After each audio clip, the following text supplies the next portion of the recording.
시간이 되실 줄 믿습니다. 아멘. 우리가 계속해서 윌리엄 에임스의 책을 함께 나누고 있는데요. 오늘은 이제 우리 청년들이 식사로 너무 봉사를 했기 때문에 내용을 함께 나누진 않고 자유 주제이긴 한데 하나님에 대한 신앙을 함께 도전해 보려고 합니다. 그래서 귀한 말씀을 통해서 우리는 찬양하고 사랑하고 바라라, 찬양하고 사랑하고 바라라 라는 제목으로 하나님의 귀한 말씀을 함께 나누고자 합니다. 2010년도에요 라이언 머피라는 감독이 제작한 영화 한 편이 있습니다. 특별히 여학생들, 자매들이 한 번쯤 봤을 영화인데 먹고 기도하고 사랑하라 라는 영화입니다. 저널리스트였던 엘리자베스 길버트라는 사람이 쓴 여행기가 원작이에요. 자신의 경험을 책으로 낸 것이 이제 전 세계적인 베스트셀러가 되면서 이 책을 가지고 먹고 사랑하고 기도하라 라는 영화가 만들어집니다. 아마도 요 근래 여행을 좋아하는 젊은 세대들이라면 꼭 한번 보았을 법한 작품입니다. 이 영화의 주인공인 엘리자베스 길버트는 맨하튼에 안정적인 직장을 가지고 있는 여자고요. 번듯한 남편 또한 가지고 있고 안정적인 경제적인 자리를 가지고 있는 여성입니다. 그런데 이 여인이 어느 날 자신의 무료한 삶의 패턴에 지루함을 느끼고 1년간 여행하기로 마음을 먹습니다. 결국 이탈리아에서 시작한 여행이 인도와 발리를 거치면서 말 그대로 먹고 기도하고 사랑을 하면서 그렇게 지내는 내용이 바로 이 책과 영화의 내용입니다. 먹고 사랑하고 기도하면서 진정한 자기를 발견하고 행복을 발견했다, 이런 내용을 담고 있습니다. 꽤 오래전에 우리나라 여대생들의 그 마음에 불을 지핀 한 권의 책이 있습니다. 한비아 씨의 책인데 바람의 딸 걸어서 지구 세 바퀴반이라는 책입니다. 전혀 읽어보지 못한 그리고 그건 사랑이었네 뭐 이런 책도 있습니다. 이게 이제 거의 대부분 여행기에 대한 이야기인데요. 많은 여대생들이 바로 이 책을 읽고 여행의 로망을 품게 됩니다. 그래서 오늘과 같이 여행을 다니기 좋아하는 인프라가 구축되어져 있을 때 결국 오늘 이제 젊은 세대들은 조금만 여유가 생기면 계속 여행을 떠나는 문화가 정착되었죠. 사실 여행이라고 하는 것은 상당히 긍정적인 것입니다. 제가 일전에 베델성서 자녀교육편 강의를 수강했던 적이 있습니다. 그래서 그 당시 이제 정로의 신학대학원 대학교에 이 박상진 교수님이 교수로 이렇게 강의를 진행해 주셨는데, 이 박상진 교수님은 여행이라고 하는 것만큼 좋은 교육이 없다, 이렇게 얘기를 하셨어요. 그래서 여행은 다니면 다닐수록 좋고, 특별히 부모 자식과 함께하는 여행은 가장 좋은 자녀 교육의 방편이다, 이렇게까지도 얘기하십니다. 그래서 혹시 이 부모와 자식 간의 관계가 틀어져 있거나 혹은 자녀에게 뭔가 큰 도전을 주고 싶을 때는 부모가 자녀를 데리고 함께 여행하라, 이렇게 강의를 하셨었어요. 그래서 이제 여행이라고 하는 것은 자신에게 굉장히 큰 교훈을 주고 이렇게 공동체에게 굉장히 큰 유익을 주는 것입니다. 저희 교회에도 이 광야학교 제도나 아니면 미션 트립과 같은 제도가 있습니다. 저는 아이들과 함께 한 6년 가까이를 왔다 갔다 아이들과 함께 해외를 다녀봤는데, 확실히 느껴지는 것은 한번 나갔다 오면 아이들이 굉장히 깊어지고 성숙된다는 것입니다. 아닌가요? 정말 그렇습니다.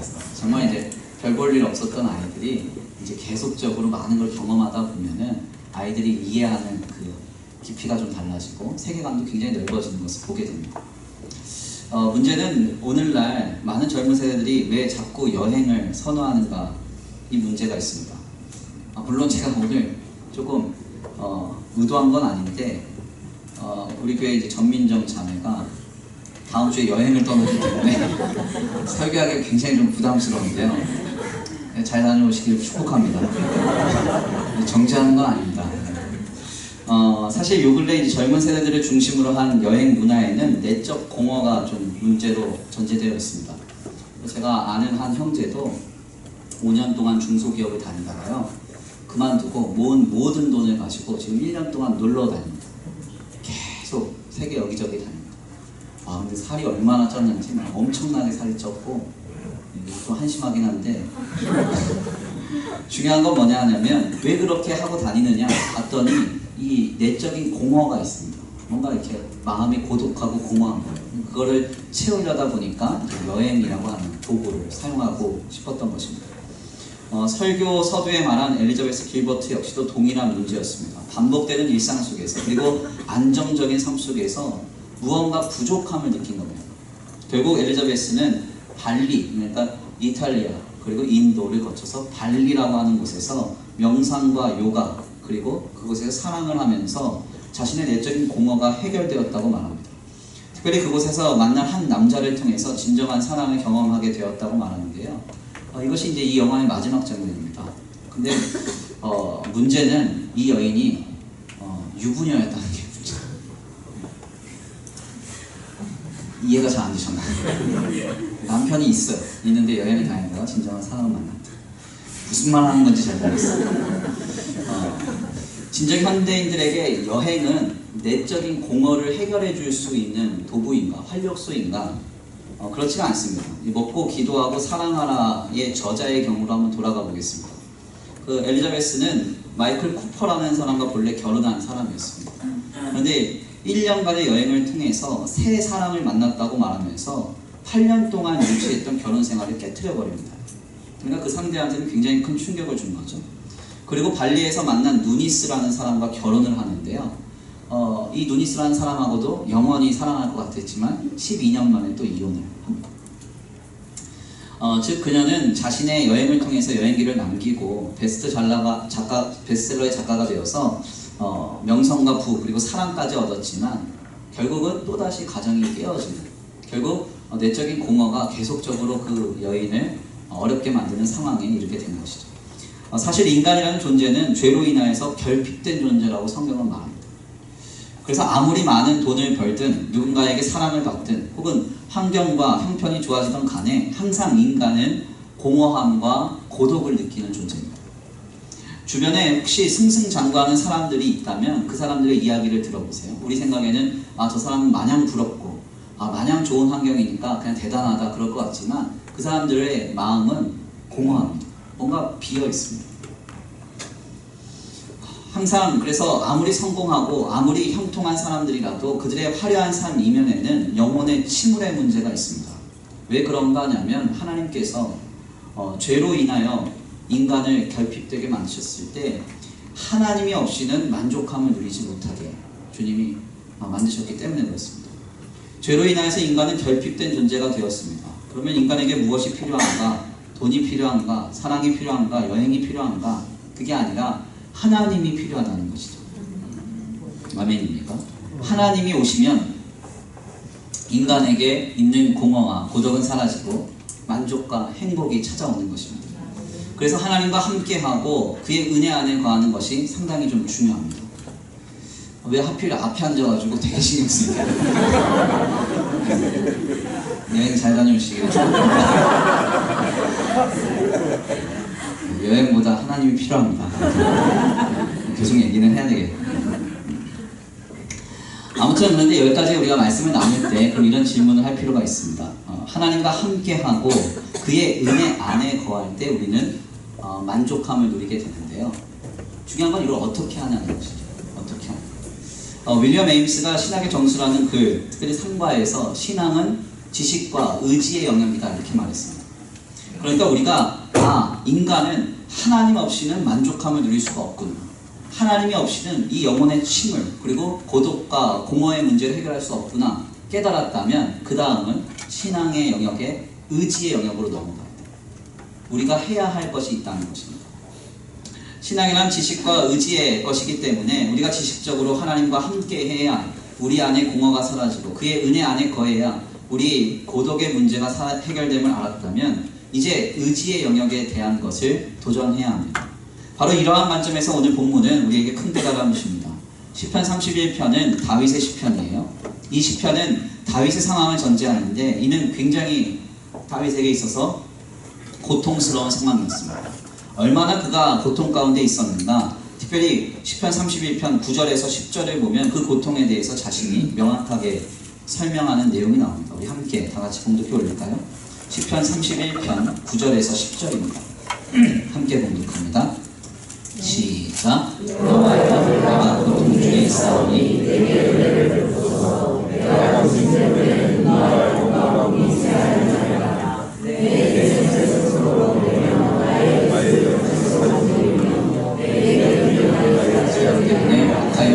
나의 뼈가 세워졌소이다. 아멘. 다윗은 특별히 시편 31편을 통해서 자신이 고통 가운데 있다. 고통 가운데 있다 그렇게 말합니다. 특별히 이 다윗은요 자신이 고통 중에 있다고 고백하면서 근심 때문에 눈과 영혼과 몸이 쇠하였다 이렇게 말합니다.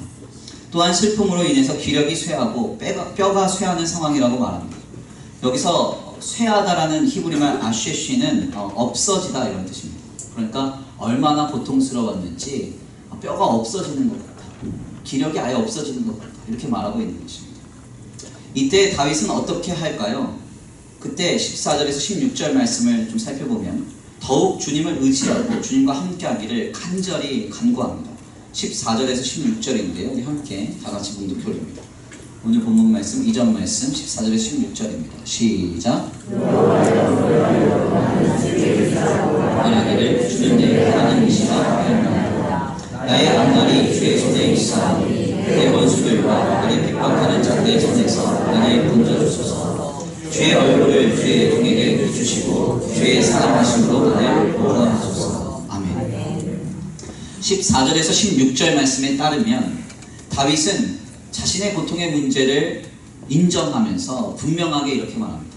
나는 그러하여도 주께 의지하고 말하겠습니다. 이렇게 말합니다. 다윗은 자신의 모든 고통의 문제가 해결되기 위해서는 하나님밖에 없다는 사실을 분명히 알았습니다. 그래서 하나님의 이름을 부르고 주님을 의지하기로 결단한 것입니다. 그렇다면 다윗은 어떻게 고통의 상황 가운데 주님을 붙들고 의지했는가? 우리는 이에 대한 내용을 다윗이 성도들을 향하여 하는 권면에서 확인하고자 합니다. 오늘 본문 말씀 21절에서 24절인데요. 우리 함께 다같이 봉독해 올립니다. 21절에서 24절입니다. 시작. 여호와를 찬송할지어다. 견고한 성에서 그의 놀라운 사람이 내게 보이셨음이니라. 내가 놀라서 말하기를 주의 목전에서 끊어졌다 하였사오나 내가 주께 부르짖을 때에 주께서 나의 간구하는 소리를 들으셨나이다. 너희 모든 성도들아 여호와를 사랑하라. 여호와께서 진실한 자를 보호하시고 교만하게 행하는 자에게 엄중히 갚으시느니라. 여호와를 바라는 너희들아 강하고 담대하라. 아멘. 다윗은 자신의 고통의 문제를 하나님을 의지함으로 해결했다고 말하면서 성도들에게 이렇게 주님을 신앙하라 이렇게 말합니다. 어떻게 신앙하라는 것인가? 특별히 세 가지인데 첫 번째는 주님을 찬양하는 것입니다. 주님을 찬양하는 것이 바로 우리의 신앙에 우리가 감당해야 할 의지적인 행동입니다. 찬양은요 놀라운 힘이 있습니다. 마음의 공고함과 어려움이 찾아올 때요 큰 소리로 찬양해 보세요. 어둠이 물러갑니다. 우리의 삶에 고통의 문제가 많은 것처럼 느껴질 때요 우리의 입술을 열어서 주님을 찬양해 보십시오. 하늘의 권세가 임합니다. 아멘. 우리는 우리에게 고통의 문제, 공허와 고독의 문제가 다가올 때 찬양해야 합니다. 문제는요 어렵다고 해서 더 찬양을 안 한다고, 힘들다고 해서 더 찬양을 안 한다는 겁니다. 제가 사실 요즘 근래 목이 조금 많이 안 좋습니다. 그래서 사적으로 좀 만나도 혼자 막 이렇게 컥컥 이렇게 할 때가 많은데 목이 좀 안 좋아요. 조금 무리를 한 것 같습니다. 그래서 이게 안 돌아오더라고요. 원래 이제 강철 목이었는데 이게 부르짖어서 기도를 많이 했었기 때문에 목이 튼튼하다 생각했는데 한번 이게 약간 스크래치가 나니까 그게 잘 안 붙습니다. 그래서 제가 이제 앞에서 찬양 인도를 우리 청년들이 하면 찬양을 좀 안 불러요. 그래서 입만 뻥긋뻥긋 합니다. 그럼 왜 목사님 찬양 안 하시나? 우리 찬양이 은혜가 안 되나? 시험 들면 안 돼요. 이때 목을 아껴야 설교 때 쓸 수 있기 때문에 그런 겁니다. 저도 이렇게 변명을 한 번씩 해야 되지 않겠습니까? 근데 중요한 것은 제가 보면 이제 제가 조금 늦게 오잖아요. 주일 오후 같은 경우에 이렇게 오면 찬양 부르는 분들이 많지 않습니다. 성도들 왜 찬양 안 하세요? 기왕 앉아 있는 거 찬양을 해보세요. 영원히 살아납니다. 생명이 피어납니다. 앞에서 있는 성도들 얼마나 찬양 잘하나 보면서 입만 뻥긋뻥긋하면요 하나도 은혜 안 됩니다. 정말이에요. 정말 은혜 안 돼요. 이게 우리가 함께 찬양할 때 은혜가 되는 거예요. 함께 찬양. 옆에 의식하지 말고 나 찬양 못 부르는데 음이탈 되면 어떡하지? 이런 생각하지 말고 정말 진심으로 함께 찬양할 때 우리에게 생기의 역사로 부으시는 그 주님의 놀라운 은혜를 경험하게 되는 것이죠. 저는 그래서 어렵고 힘들 때 더 찬양합니다. 특별히 차량으로 이동할 때가 좀 많은데 이동할 때 정말 크게 틀어놓고 죄송합니다. 속된 표현 쳐서 약간 맛이 간 사람처럼 크게 찬양합니다. 목이 쉴 때도 있어요. 그렇게 하고 나면 제 안에 있는 영혼의 어두운 그늘이 싹 물러갑니다. 확실하게 느껴집니다. 어렵다고 해서 왜 우리 입술을 열지 않습니까? 마음이 공부하다고 해서 왜 더 찬양하지 않습니까? 찬양은요, 의지의 영역입니다. 노력해야 됩니다. 입술을 여셔야 되는 것입니다. 일전에 미국의 카트리나 재해 때 연합뉴스를 통해서 보도된 기사 내용이 있습니다. 제가 언젠가 한번 기도회 때 말씀 나눈 그 이야기이기도 한데요. 미국의 이제 카트리나 재해 때 미국 사회는 엄청난 재해를 입었습니다. 슈퍼볼 경기장이 있어요. 미국 미식축구 경기장인데 가장 큰 경기장에 반이 날아갔습니다. 허리케인. 엄청난 재해였죠. 그래서 수많은 이재민들이 발생했는데 중요한 점은 미국 사회는 치안이 우리와 같이 좋지 않기 때문에, 특별히 그 카트리나 그 지역은 흑인들이 많이 사는 지역이었기 때문에 이재민들을 모아놓은 피난소에서 문제가 너무 많이 발생되기 시작한 것입니다. 폭행과 절도, 강간 등의 문제가 일어나기 시작했는데 이 기사 내용에 따르면 어느 날 두 무리의 흑인들이 싸우기 시작했다는 거예요. 흑인들은요, 흥분하면 무섭습니다. 네, 그래서 우리 젊은 세대들 말로 소위 흑형들은 피하는 게 좋아요. 굉장히 무섭죠. 왜냐면 흥분하면 이게 절제가 잘 안 되거든요. 그래서 기질이 그렇습니다. 그래서 이제 보통 흑인 교회 이런 데 가서 예배 드리면 성가대도 그냥 찬양하지 않잖아요. 일단 뭐 움직여야죠, 이렇게. 시스타 엑스트 이름 안 보셨어요? 보면 이렇게 움직여야 되거든요. 모든 게 그렇습니다. 그런데 이제 이 기사에 따르면 이 두 무리의 흑인들이 서로 싸우기 시작했다는 거예요. 흑인들이 흥분하면 무서워서 서로가 서로를 죽이려고 막 달려들기 시작하는데 그때 어디선가 나타난 흑인 여성이 찬양을 부르기 시작했다는 겁니다. 아마도 어메이징 그레이스였던 것 같아요. 그랬더니 이 두 무리의 흑인들이 서로 싸우려다가 자신들의 행위를 멈추고 흩어졌다 라는 내용이 연합뉴스에서 실제로 보도됐습니다. 찬양이 별것 아닌 것 같아도 아닙니다. 내 영혼의 침울을 물리치고, 아멘입니까? 어둠의 권세를 끊어내는 것입니다. 고독합니까? 공허합니까? 찬양하십시오. 주님을 높이 찬양하십시오. 마음이 어려우면 어려울수록 더 크게 찬양하십시오. 큰 소리로 우리의 의지를 다해서 찬양하기 시작할 때 우리는 주님 안에서 모든 문제를 해결받게 될 것입니다. 두 번째는 주님을 사랑하라는 것입니다. 23절인데요. 우리 함께 다 같이 공독해 올립니다. 23절 시작. 너희 모든 성도들아 여호와를 사랑하라. 여호와께서 진실한 자를 보호하시고 교만하게 행하는 자에게 엄중히 갚으시느니라. 아멘. 주님은 분명하게 이렇게 말씀하시죠. 다윗의 입술을 통해서 너희 모든 성도들아 여호와를 사랑하라 이렇게 말씀합니다. 사실 사랑이라는 감정은 겁박해서 생기는 것이 아닙니다. 그런데 성경에서 하나님을 사랑하는 것에 대한 문제는 늘 명령으로 되어 있습니다. 이건 약간 이성적이지 않죠. 여기 앞에 앉아서 졸고 있는 민규에게 제가 너 김두열 목사를 사랑해. 너 사랑해 안 하면 죽어. 이렇게 한다고 해서 사랑할 마음이 생기겠습니까? 안 생겨요. 절대 안 생기죠. 사랑은 사실은 중요한 점이 이제 자연스럽게 발생되는 것이죠. 누군가를 볼 때 사랑하는 마음이 생기는 겁니다. 그런데 참 특별한 점은 성경에서 하나님을 사랑하는 것에 대한 문제는 늘 명령으로 되어 있습니다. 왜 그런가 하냐면 요한일서의 말씀처럼 하나님께서 먼저 우리를 사랑하셨기 때문에, 그 사랑이 우리에게 있기 때문에 그 사랑을 전제로 우리가 주님을 또한 의지적으로 사랑해야 된다 이렇게 말하고 있는 것입니다. 그래서 성도는 마땅히 주님을 사랑해야 됩니다. 주께서 십자가에서 우리에게 베푸신 사랑이 있습니다. 우리를 구원하시기 위해서 모든 것 내어주신 사랑이 있습니다. 그 사랑이 우리를 영원한 생명으로 인도합니다. 그 사랑이 항상 우리에게 있기 때문에 우리는 의지적으로 주님을 사랑하려고 노력해야 된다는 것입니다. 때때로 사랑도 그래서 의지입니다. 간혹 누군가가 마음에 든다면 어떻게 해야 할까요? 네, 사랑해야 됩니다. 의지적으로 사랑해야 됩니다. 가만히 홀로 방 안에 앉아서 나는 그 아이가 좋아 이렇게 말한다고 해서 그게 사랑이냐? 사랑 아니죠. 사랑인가요? 사랑 아닙니다. 죄송한 이야기지만 이렇게 주장하는 사람은 정상적인 사랑 아닙니다. 사랑한다면 상대의 기호와 상대의 상태를 면밀히 살피고 늘 섬겨줘야 되는 것입니다. 주님을 사랑하라는 말이 바로 이와 같습니다. 우리에게 고통의 문제와 공허의 문제가 찾아왔을 때 성도는 더욱 주님을 의지적으로 사랑해야 됩니다. 아멘입니까? 아, 힘들다, 어렵다. 그때 주님의 십자가를 바라보고 어떻게 더 주님을 신실히 사랑할 것인가, 우리의 의지를 다시 한번 다져야 한다는 것입니다. 바로 그때 주님의 역사가 우리를 뒤덮습니다. 우리 안에 있는 모든 공허와 내적인 문제가 해방되는 것입니다. 마지막으로는 바라는 것입니다. 24절 말씀에서 이렇게 말합니다. 여호와를 바라는 너희들아 강하고 담대하라.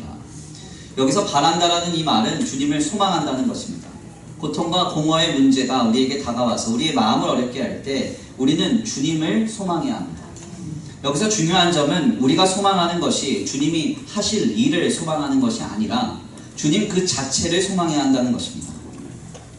주님이 무엇인가를 해주시기를 기대하거나 원하는 것이 아니라 주님 그 자체가 우리의 소망이 되어야 한다는 것입니다. 우리의 삶에 나타나는 현상은 일시적인 것입니다. 그래서 때때로 눈앞에 보여지는 현상이 좋을 수도 있지만 그것으로 인해서 나쁜 결과를 얻을 수도 있습니다. 그래서 소위 그 사자성어 중에 그 세옹지마라는 사자성어가 있잖아요. 그렇죠? 노인이 말을 키우는데 그 말이 도망가죠. 아, 나쁜 일이구나 했는데 그 말이 야생마들을 데리고 돌아왔어요. 좋은 일이구나 했는데 신난 아들이 그 말을 타고 가다가 발을 다칩니다. 아, 나쁜 일이구나 했는데 발이 다쳐서 전쟁에 징집되지 않죠. 아, 좋은 일이구나. 이해가 안 되는구나. 이해되시죠? 사실 우리의 삶에 이제 경험되는 현상은 일시적인 것입니다. 기쁨도 그리고 곤고함도 잠시 잠깐의 문제입니다. 중요한 점은 우리의 기쁨의 근원이 하나님이 될 때 그것은 영원하다는 것이죠. 기쁨의 근원 되시며 영원한 평안이 되시는 주님이 우리의 소망이 되면 우리는 세상이 줄 수 없고 사람이 줄 수 없는 영원한 기쁨과 평안을 누리게 되는 것입니다. 우리는 지금 그 주님을 소망해야만 합니다. 저는 귀한 말씀을 정리하면서 특별히 우리 교회 청년들에게는 하나님이 주시는 위로와 소망, 평화와 기쁨이 넘치기를 축원합니다. 청년들과 좀 교제를 해보면요, 그리고 청년들을 좀 자세히 관찰해보면 때때로 너무 많은 고심과 나이에 맞지 않은 번민 그리고 우울감이 있는 것을 좀 보게 됩니다.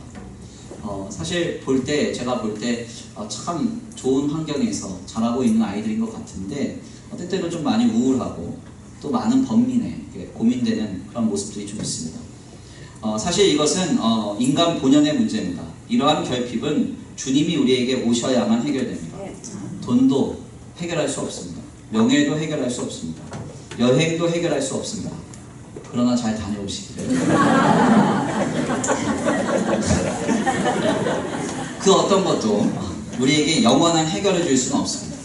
우리에게 영원한 기쁨, 소망, 위로와 평안을 주시는 주님께 나아가야 합니다. 아멘입니다. 주님을 찬양하고 주님을 사랑하고 주님을 바라면서 우리에게 영원한 해결을 주시는 그 역사를 경험하게 되는 놀라운 우리 모든 성도들 되시기를 간절히 축원합니다. 특별히 우리 청년들 모든 영혼의 침울을 담대히 이기시고 아멘. 모든 영적인 고독감과 공허함이 이 시간 다 사라지기를 간절히 축원합니다. 주님께서 영원한 기쁨으로 위로와 평안으로 우리 청년들을 돌봐주시리라 믿습니다. 우리 이 시간 다같이 함께 기도 올려드립니다. 다같이 우리 함께 찬양으로 결단하시겠는데요.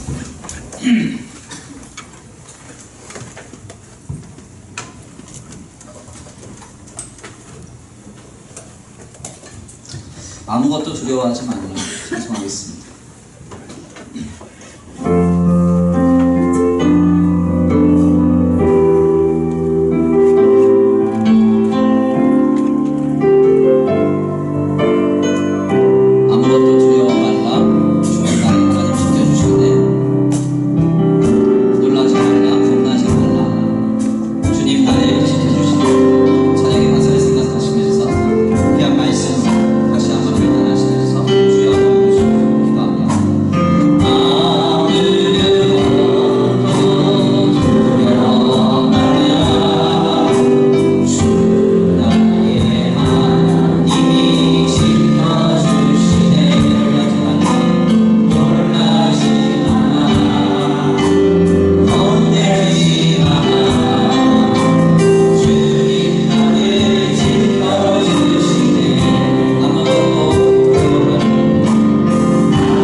앞에 나와 주의 말씀을 상고케 하시니 감사합니다.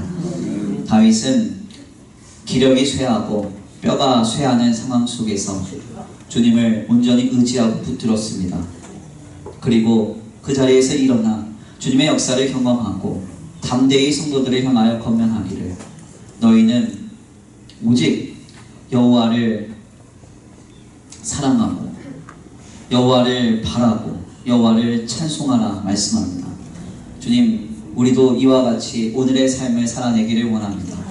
때때로 상황과 형편 또한 아버지 우리의 삶의 자리에 여러 문제들 때문에 우리의 마음이 공고하여지고 아버지 우리의 심령이 연약하여질 때에 주님을 찬양함으로 모든 것을 넉넉히 이기기를 원합니다.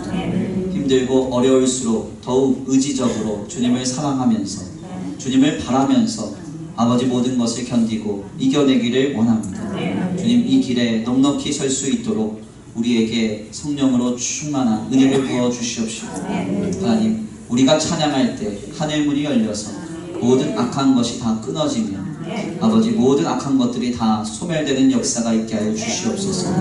우리가 주님을 사랑하면 사랑할수록 주님의 사랑 안에 있는 신묘한 진리를 맛보게 하시고, 아버지 주님을 바라면 바랄수록 세상이 줄 수 없는 위로와 평강을 누리게 되는 역사가 있게 하여 주시옵소서. 하나님, 오늘 우리 귀한 아버지 젊은 지체들을 위해서 기도합니다. 아버지, 여타의 문제들로 내적인 우울감이 극에 달하는 이 시대의 상황 속에서 우리 귀한 젊은 세대들을 지켜주시옵시고, 주님, 이러한 문화에 영향받지 않도록 주님 붙들어 주시옵시고, 주님 주시는 위로와 평강, 기쁨과 소망 가운데 모든 것으로부터의 자유를 누리며 주 안에서 늘 즐거워하는 거룩하고 복된 지체들이 되게 하여 주시옵소서. 하나님, 우리 모든 성도들 하나님 안에서 아버지 바르고 건전하게 신앙과 삶을 영위하며 살아갈 때 주님 도와주시옵시고, 은혜 위에 은혜를 더하사 모든 것을 이기며 견디며 참으며 아버지 승리케 되는 역사가 있게 하여 주시옵소서. 오늘도 귀한 주님 앞에 아버지 예물 올려드립니다.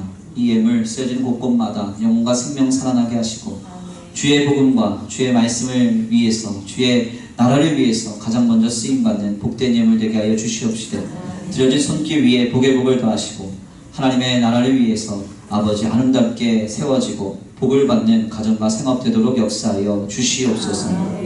도우시고 인도하시며 함께 하실 줄 믿고 감사함을 올려드리오며 사랑과 은혜가 많으신 우리 구주 예수 그리스도의 이름으로 감사하며 기도 올려드립니다. 아멘. 여호와는 내게 복을 주시고 너를 지키시기를 원하며, 여호와는 그 얼굴을 내게 비추사 은혜 베푸시기를 원하며, 여호와는 그 얼굴을 내게로 향하여 드사 평강 주시기를 원하노라. 아멘.